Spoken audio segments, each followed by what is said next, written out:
Welcome back into the Percussive Arts Society Georgia chapter interview series. If you're new to this, we're talking to some of the percussionists around the state, from collegiate educators to independent performers and everything in between. Before I jump in, I do want to take a moment to remind you, if you're not active in PAS right now, please take a moment to sign up or reactivate your membership. It's a really great way to be part of this community. And then when we're able to do things like the Day of Percussion in the future, that helps to make that happen in states all across the country. So without too much more yapping, I do want to introduce our guest today. She's a professor at Albany State. We have Dr. Jillian Baxter. How are you today? I am great. It's good to see you today.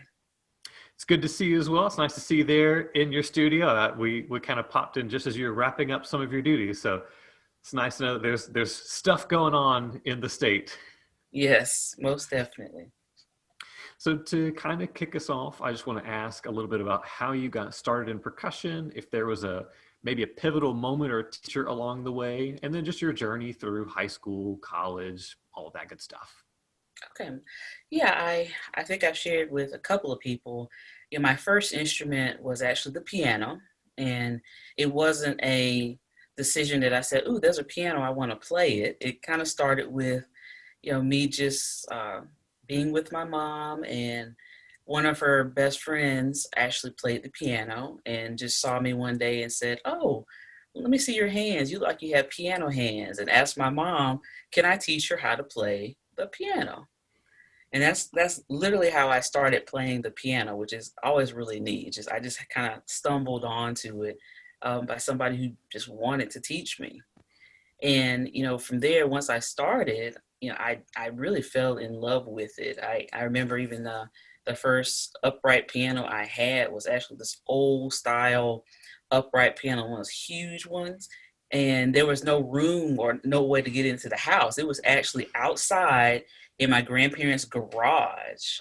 It wasn't a covered garage, it was an open garage. So I'd be outside playing piano and everybody down the street could hear me. So that's how I started. But I just fell in love with just making music.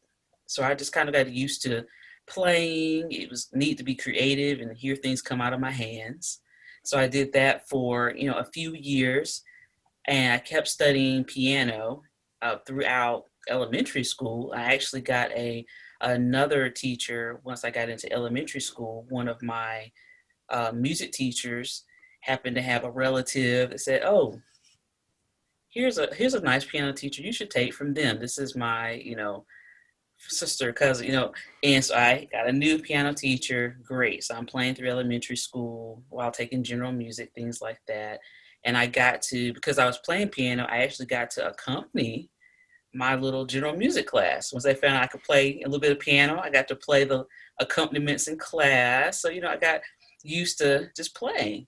So finally, when we got to middle school, that's around the time everybody decides, am I going to be in choir, band, orchestra? I wanted to be in band. And, piano is not an instrument for the band class. So, I wanted to pick an instrument. All my friends were playing things like flute and clarinet. My best friend, Erica, was playing clarinet, was going to play clarinet. Her older sister played the clarinet, so she already had a clarinet. So it's kind of like I'm playing clarinet. So I want to be my best friend. So, I went up, I want to play the clarinet. So I took, the clarinet mouthpiece test. I think I even remember knowing, what you're supposed to have, like an overbite, underbite, what would disqualify you. And I wanted to make sure when I took this test, my mouth was just right. So I would pass the test. I was determined to play this clarinet. And I did okay, and there was nothing that would disqualify me. But my band director is Miss Terry Jenkins. Had me also do the percussion test, and pretty much probably everybody does. They have them, play a rhythm. You have to play with both hands, showing alternating type of things. Then also do something with your hands and with your feet, doing, dexterity, do something over here. So, I did all that, did just fine. And when I got the results, she said, "Well, Jillian, you need to play percussion."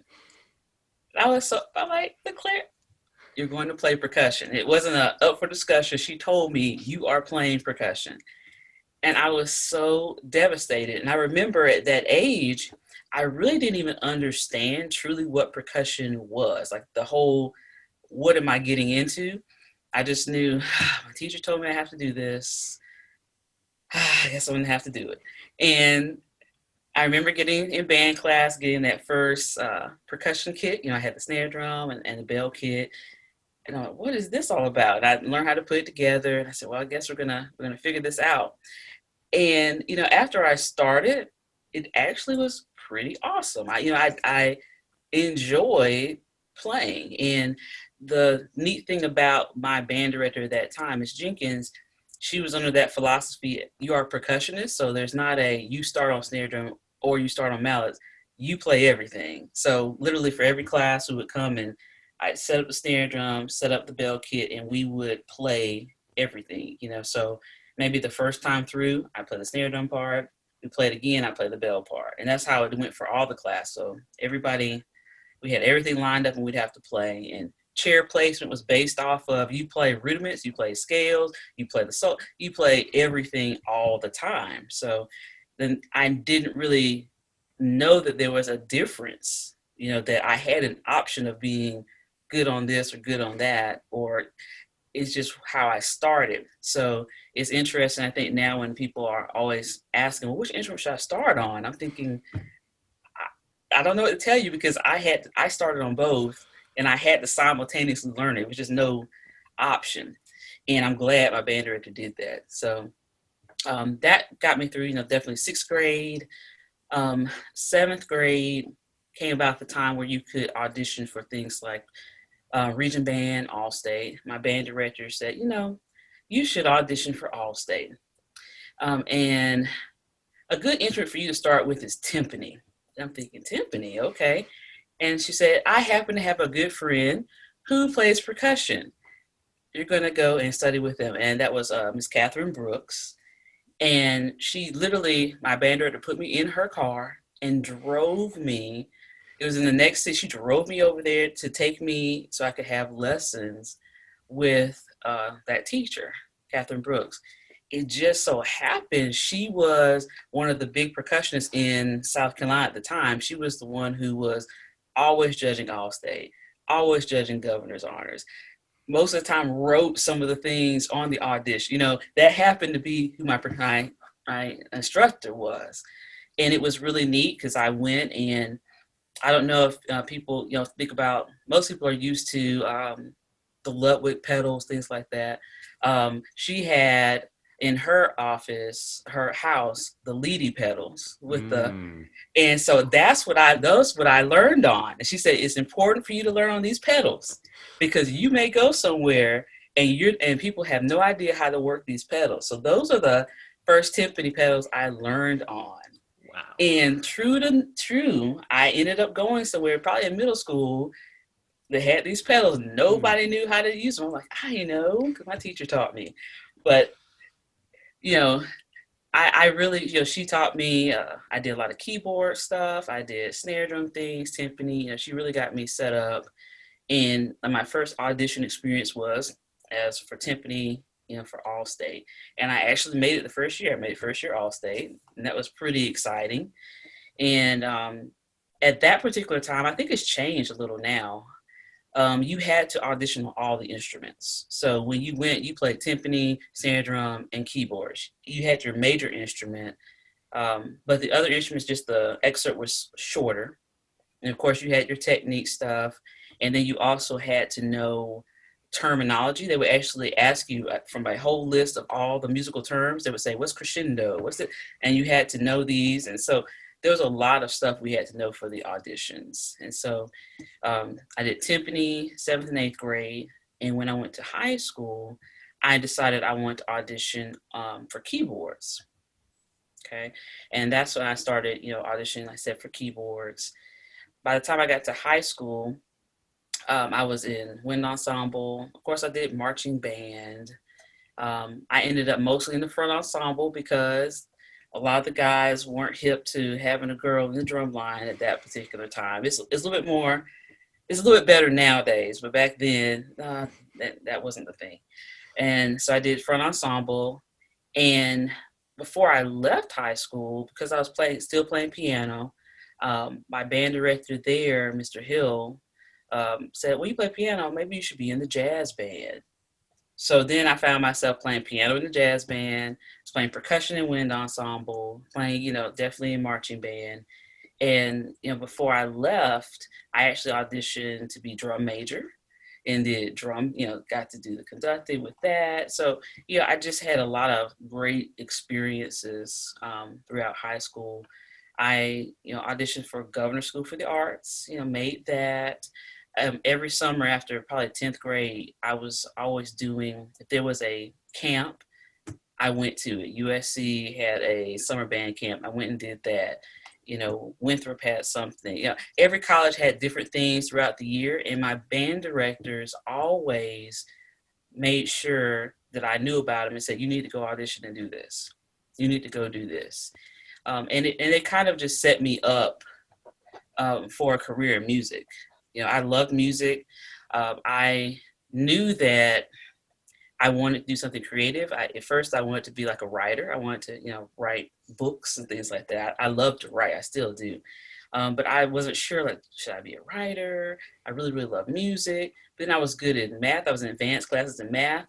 The thing I think I've never told anybody, music-wise, I actually interviewed and got into the governor schools for science and mathematics. Wow. I placed in there. So I'm really academic. And I actually placed and got a position to go to that. And that's a year-round school. You actually move there and stay there for like 2 years. And it's a real elite thing. And I actually turned it down because I said, one, I wasn't ready to leave home. But then I'm like, I don't think I want to major in math or sciences. I don't want to go into that field. I really love music. And actually the thing that stopped me from going was I asked them, I said, well, if I go, am I still gonna be able to play? Are there music things over there? And they're like, well, no, we're gonna. And I was like, no, I can't go somewhere where I don't get to play. And that stopped me from going. So that's a lot of the middle school, high school, younger years. And that kind of gets me to, I guess you could say, the college realm. I finally decided, I'm gonna major in music. My piano teacher at the time, was preparing me for piano. So I actually prepared as if I was going to go and audition for piano. And I did go prepared to audition for percussion. So, my private teacher, I was still studying with Miss Brooks. She advised some different programs for me to check out. I did audition at 5 different colleges. I went, obviously the USC and Columbia. My whole family are Gamecocks, so I could not audition for USC. I auditioned at Furman. I loved Furman. The campus is beautiful, and that's where I went for Governor School for the Arts. I loved the teacher there. And then I looked at schools in Tennessee. I actually auditioned at Vanderbilt with Bill Wiggins. I auditioned at MTSU with Lalo Davila, and I auditioned at University of Tennessee as well. Okay. And, I was blessed to be able to get into all 5 schools. And I actually was able to get, awards at all the schools. So then I had to decide, okay, where am I going to go? And, my choice was to go to MTSU. And most of the decision was when I kind of stepped on campus, it just kind of spoke to me. I loved all the other schools, but it was just something about being there that just felt home and welcome, to me, so to speak. In the back of my mind as well, I did want to get a little bit away from home. Not because I just didn't like my family, but I really felt like I needed to have that experience of not being in my hometown. I had done a lot of the stuff in South Carolina, knew a lot of the people. I wanted to get into another environment, experience something different, and I thought it would grow me as a person, and force me to have to work as a player as well. South Carolina was comfortable, so I kind of wanted to be a little uncomfortable and see what was out there in the real world. Okay, and I think once again my private teacher set me up for that as well, because within all of that, I did do a summer at Interlochen. My last year of high school. And once I got away from home and saw, wow, look at all this stuff, all these other musicians and what they're doing, I'm like, I need to go see something outside of my little bubble, because there's a lot of stuff going on. So I ended up in MTSU playing there. I had a really great, well-rounded program. I think it was good for me, being a minority, to have a teacher who is also a minority, because he really spoke to me a lot about the reality of how I was going to have to exist in the world. That you're going to have to work really, really hard. This is what you have to do. He talked about what he did. And he prepared me to exist, in reality, as not being the traditional what everybody else looks like when I open up the magazine, and what I need to do. And he pushed me really, really hard. I remember, as far as snare drum is concerned, he even told me, "You will not be a bad snare drum player. You're a woman. It's not acceptable. You have to play the snare drum well." And I played so much snare drum, so many snare drum books.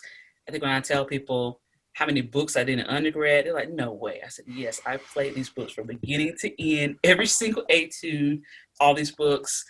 Or some people are doing, a book or a couple books in a couple years. I'm like, no, I did almost a book every semester, almost. So he pushed me really hard, and I did 2 mallets, 4 mallets, vibraphone, timpani, drum set. He made sure that I was very exposed to everything, and then if there was an opportunity to just play, audition, kind of threw me out there in this. You got to go audition here. You got to do that. And that was, Mr. Davila. And I had great teachers in my other classes as well. They were always looking out for, hey, there's this competition. You need to go do this. Or, hey, there's this thing, enter this. So I was blessed to have a lot of people who had my success as part of their regime. They wanted to see me successful and kind of help me with that. In college, I did, once again, marching band. I did the front ensemble. I was able at some points to actually do some arranging for some of the things we did while I was there. I decided to only major in percussion because I looked at how long it would take me to graduate. Double majors, no, that was going to take a little too much time. But I just decided to just study piano. So I did actually study private piano while I was there. My piano teacher was the wife of my major theory professor. That was pretty neat. And, but she still taught me as if I were a piano major. So I still had to play all the serious literature, the Bachs and the Debussy. I still was playing different things.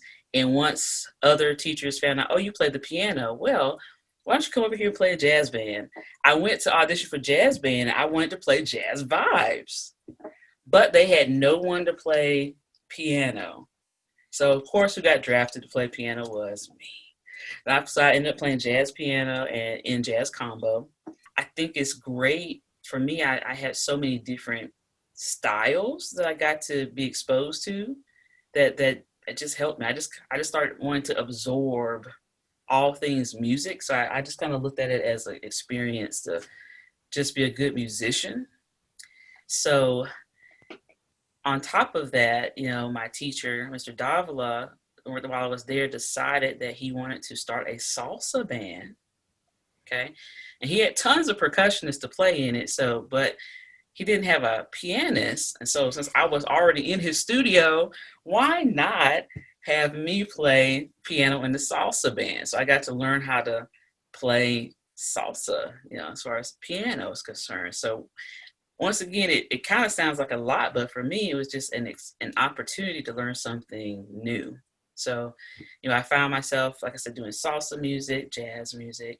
I still played in the orchestra for percussion. I played in wind ensemble, got the marching band experience. I did percussion ensemble. I just did, anytime there was an ensemble, I kind of looked at it as an opportunity to play because I really wanted to play a lot. I liked playing. I liked practicing, performing. So, and Mr. Davila it was one of those things where being how he knew that it was going to be challenging for me out there in the real world, he pushed me to be in everything, and to the point that we had weekly seminars. And I remember that for those seminars, we had people who would play every week. And I don't know, like in other schools, sometimes you can, whoever's ready to play, they play. Well, that wasn't the way it was for me. For me, it was, you will play every single week. I don't care if anybody else play, you will play. And literally every seminar, every week till I graduated, I played in seminar. I had to have something to play. So, all different instruments, things like that. I always played, and it was great because I just learned how to get in front of people and play, get in front of people and talk. It was just second nature. I had to do it all the time. So I wasn't nervous, or not saying you don't have that kind of feeling in your body, but I learned what that was or how to harness it instead of it derailing you. I had no choice, but Jillian, give me play. Okay. And I had to do it, so a lot of great things, happening in MTSU to shape me as, a musician.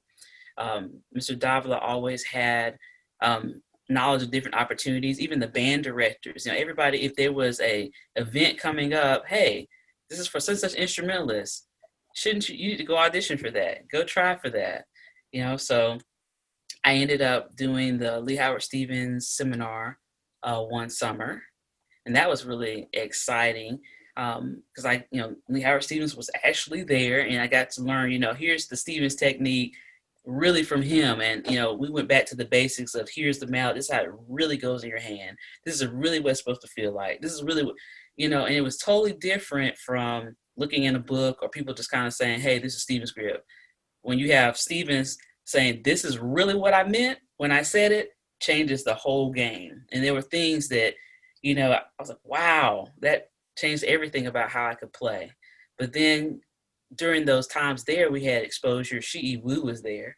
She was like the person who really came in, like when you had your room, you had your marimba in your room, you brought your marimba, and she would come and check on you weekly.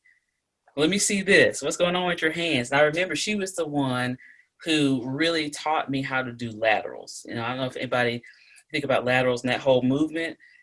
I understood alternating, but laterals just wasn't happening. And I remember she took my hand and said, it feels like this. And from there, for the rest of my life, I can do laterals. Just because, she took that, this is what it feels like. Wow, just having that, exposure. And then while I was there, I got to have Michael Bird came through. I played for him. Gordon Stout was there. We just got all of these great people coming through, and I got to see them, be in their presence, play for them. And once again, good thing that Lalo Davila had prepared me to play all the time in front of people. I didn't freak out like, oh my gosh, I'm playing for Michael Bird, So, just great experiences. During that time, though, I had also put in an application for the Yamaha Young Performing Artist Competition and got placed to go to that. It was during the marimba camp. So I actually went to the marimba camp in New Jersey, had to leave for part of a week, fly over to Indiana. And it was during the whole, Yamaha and BOA and marching thing. And they had this whole big festival. That was one of the first times I believe I flew by myself, as a matter of fact. My parents drove me up to New Jersey. And I had to maneuver getting in a plane, flying by myself, oh my gosh. And went there, got to participate in the Yamaha Young Performing Artists, thing, and then flew back to marimba camp, So I just had a lot of great experiences, in college. And I wanted to do everything. So if there's something that came along, like, sure, I'll do it. I'll try that too. And I just was never afraid to just try. And if it didn't work out, that's okay too. It's kind of a learning experience. Okay. I did all those things through MTSU. I left there. My next opportunity was to go into graduate study. I wanted to go straight in, but that was at the time I had auditioned at East Carolina. And Mark Ford was there. So I got an assistantship to go study with him there. And that was the year he got the job at University of North Texas. So I get this, hey, by the way, he's not here anymore. And I'm like, oh. And, I even remember, once school started in the fall, I'd already got a new apartment. I got in a job teaching at a high school, being like a percussion tech and teaching the classes during the day and doing marching band afterwards. And I actually got a call from Mr. Ford saying, hey, there's a spot open in North Texas. You want to come? And I'm like, I can't just pick up and move to North Texas. I just got a car. I just signed a lease. I don't have the facility to pack up and move to Texas. And so, I could have gone to North Texas. He even had some money for me. I just couldn't go, so I missed out. And for a minute, I was really, really sad. I'm like, oh. And it just so happened, within a year or so, I realized that just in the same city over in Nashville, Christopher Norton is teaching at Belmont. And I didn't realize that until I went to PASIC and I saw him doing a clinic, and I actually read the, little flyer, and it said Belmont. He's a teacher at Belmont University. I said, that's right up the street from me. I'm going to go audition for him. So I went over there, auditioned for him, got into Belmont. Great experience. Private Christian-based college. So totally different atmosphere than a public university like I just went to. And I thought it was great too, just having that exposure of a different arena. And for graduate study, you do so much more in-depth musical study. So it was just great to be on a smaller campus, so to speak. And I got to do a lot more classical-based things.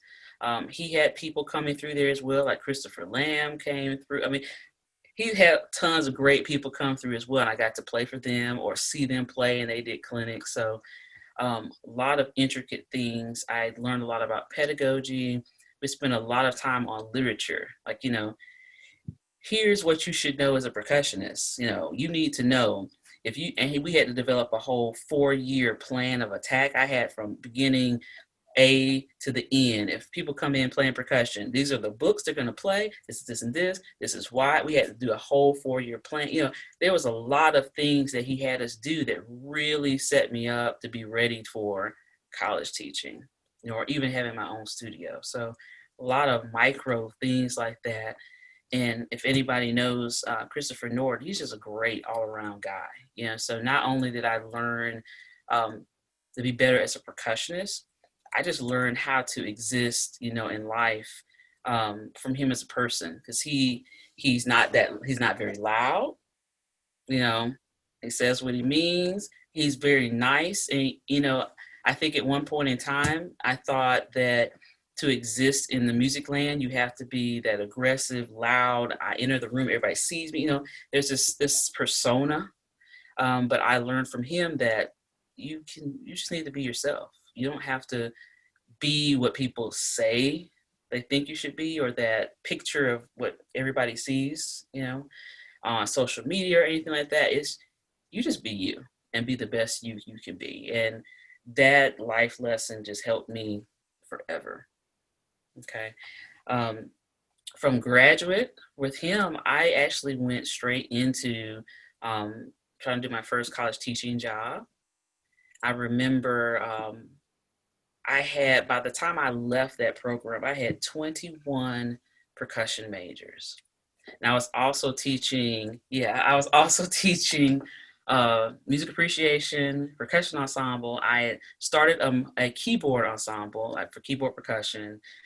They wanted me to help with the marching band. It was crazy, all the stuff I was doing over there. And, from there, I moved to another campus as well. And I ended up, actually, after doing some college teaching there, I actually ended up teaching high school for like 4 years. I taught choir, if you can believe it. Yes, taught choir. That was a great experience, teaching me how to do that. And I always wanted to go back and do my doctorate. I just wanted to go all the way. So I started looking at where I wanted to go. I had auditioned at Florida State and University of Georgia. Florida State, when I auditioned, there were no spots for graduate study. I think 80 plus people auditioned. There was one spot open, and it was for the undergraduate spot. And I remember Mr. Parks was, Dr. Parks was like, you can stay with me privately for now. I'm like, no, I need to go to school and be in school. I auditioned for UGA. That was about the time Dr. McCutcheon was still there. And, I got in, everything, and I found out, oh, yeah, Dr. McCutcheon is leaving. Like, why does everybody leave every time I show up? And that's what I was thinking. So, they were in the middle of getting an interim person, and, wasn't sure if that was going to be the long-term person. So I actually sat out a year because I wanted to make sure, get everything. I didn't want to come in during the interim and then have another person. So I waited a year and came the following year. And I remember, everything was set in stone. I had already been admitted. All I had to do was show up. And I called up to the music office and said, do you know who the percussion professor is now? And the secretary said, yeah, it's this guy by the name of Timothy K. Adams Jr. Do you know him? I about fell out and dropped the phone. I said, and I remember I said, do you mean did you say Timothy Adams Jr.? He's like, yeah, I think, and she was like, yeah, I think he's from like Philadelphia or something. And I'm like, y'all have no idea who you have. You have no idea who you're about to have. And I was terrified. For the first time in my life, I was like, oh my God, I'm about to stay with As we're doing this interview now, I'm speaking to Mr. Adams in a couple of days, so I might have to ask him, do you remember when Jillian Baxter came through? So yeah, he'll have some great stories about that. He had no idea who I was. That was his first year, and it was different. I think it was great for me to come in with him his first time, being at that college as well, because I got to see like the very beginning of somebody coming into a program and taking it over and what you do to revolutionize a program. It was the most incredible experience. Just walk, here is where it's always been. Now I'm here. This is what we're going to do. So I got to see that. And a lot of people don't get to see, what do you do when you get a job and you walk in the door? What do you do to the program? And so I got to watch that, with a front seat. It was a great experience. And, he didn't know me. I was just kind of inherited. I wasn't one of those that came and auditioned for him and he accepted me. He showed up and I was there and he just kind of had to teach me, so it was, a different experience. He didn't know anything about me. He'd never seen me play. So, I show up, I'm playing, and, we just kind of learned each other. Incredible player, incredible teacher, every week we had seminars. He did a lot of playing, and that was great to have that example of, this is what good playing sounds like. This is what good playing looks like.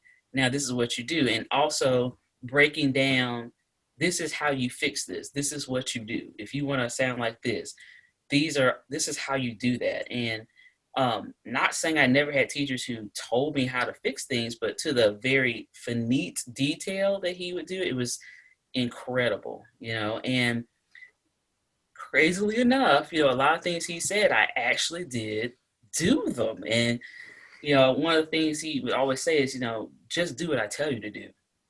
Don't question me, just do it. And there were things that I really did. I remember having to do the 3-stroke rough, and there's so many different combinations that you can do. And he actually told us, okay, you really want to get good at playing this, you need to do every sticky combination, do 100 of them every day, 600 of them. I really did this. Every day I did 600, all different variations every day for like months. And so now I'm like, 3-stroke roughs, let's go. Because I did what he said. And so, there are things that he just knows what he's talking about. And if you do what he tells you to do, you will be great. Because so that was an awesome experience. So, for me at this point, I had 3 entirely different teachers, 3 entirely different types of colleges and experiences. And it really just broadened, me as a player. This is a musician, period. I just enjoyed all of that, kind of that progression. That's a snapshot. There's so much other stuff I could talk about just in that. How did you get where you are? But that, those are some of the big things that I remember going through those programs and getting me where I am now. It's such a cool story because any one of your events could be somebody's whole career, and somehow you fit all of them into your career Yeah. so far. Yeah. I hate that anybody who can't tell, Dr. Baxter does not sit still for very long. You have your hands in a lot of stuff. We've probably only got, I think, maybe about 10 minutes before you have to run to your next engagement. So the only thing we got to get to is we got to talk about where you're teaching now. If we have any students watching, it's difficult right now with quarantine still kind of going on. You can't just go tour a campus as easily as you could a couple of years ago. So if you just want to talk a little bit about starting the job there at Albany, about your program, this is your moment to sales pitch if you want. Yeah, give you my elevator speech. Yeah, so there you go. So I'm at Albany State University, which is, a USG, which if you know, like for every state, they have their program. So, UGA, Albany State, Columbus, Valdosta, we're all USGs. So, we're all developed on that same kind of system. Here, I have, here I teach. I'll tell you all the different things I teach. And you're talking about me having my hands and everything. So sit tight. Let me tell you what I teach. So I have my percussion majors. I definitely teach them. I have multiple levels. Percussion ensemble. Okay. I also teach music theory, music theory 1 and 2. I teach music appreciation. And even this year, I actually am teaching class piano as well. And once again, somebody figured out how to play the piano, so they're going to put those skills to use. So those are the things I do. So a lot of different things. And, here, a lot of the students get a great exposure to music. As far as studying privately with me, we're definitely focusing on those big three, snare drum. I do rudimental and orchestral. We do keyboard percussion. We're going to do 2 mallets, 4 mallets. We're doing timpani. So all of that great stuff. But then we have jazz band here as well. So I have students who are playing drum set, jazz vibes, hand drums in that ensemble. We have the marching band. So we don't have a front ensemble because we're doing, traditional style here. So everybody's in the drum line. So you'll have all of those instruments to play in. So we've got a lot of stuff going on here. And when I'm going to open up probably in the next years, we're going to start doing steel pans as well, because I have a set of steel pans. I had done those some years back when I started teaching adjunct here. There's wasn't as much space, and we have a brand new building. It's beautiful. If you ever get to see it, you can see it on our site. But I'll add that in there too. So we've got a wide variety of stuff going here at Albany. If you want like a wide variety of percussion playing, I try to give that to everybody who comes through. So I want to kind of give back, kind of the experiences I had, getting you accustomed to all things percussion. You've kind of had a wide array of things to do. So that's kind of what I do here at Albany State. Very cool. And I will definitely include any links to both the Albany pages, any of your personal information. There's even videos you can find of Dr. Baxter performing on YouTube, which is cool. Because I know you mentioned all the snare drum study you did in, I believe it was undergrad, and sure enough, you can see some videos of you throwing down on some snare drum and everything else. So yeah, I need to put some new stuff out there. Absolutely. And I do hope, because I know we're running out of time. I want to make sure that you can get where you need to be. But 2 things I want to mention. Number 1, you just recently got elected to PAS Board of Advisors, which is really awesome. Congratulations on that. Thank you. I look forward to the things that I'm sure you'll be sharing in our chapter and with the PAS as a whole. And you've been a part of the Diversity Alliance, which particularly over this last year, there's been a lot of activity. There's at least 2 videos, I believe, that are up on the YouTube channel and the Facebook channel from the Diversity Alliance. I know you're part of that first one.